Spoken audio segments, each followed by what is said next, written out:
सबसे अच्छा वो शख्स है जिसका ईमान खालिस और यकीन सादिक हो।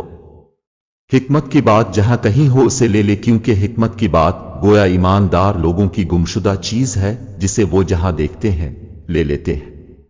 बद असलों की दौलत व सुल्तनत जुल्म व फसाद पर मबनी होती है।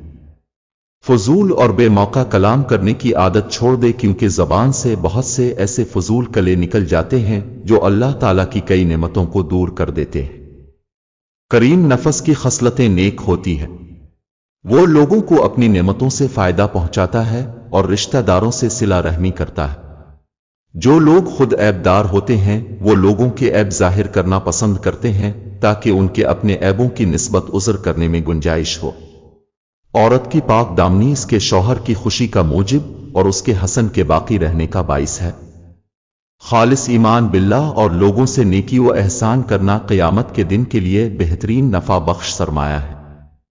आखिरत की दुरुस्ती हसन अमल से और इबादत की दुरुस्ती तो कल से है। सबसे बड़ा दुश्मन वो शख्स है जो निहायत दूर अंदेश हो और कमाल इख्फा के साथ दाद और फरेब करे। सबसे बुरा वो शख्स है कि इसके शर के मारे लोग इससे परहेज करें। सबसे बुरा दगाबाज भाई वो शख्स है जो तुझे दुनिया के समेटने की तरफ बुलाए और आखिरत से गाफिल करे।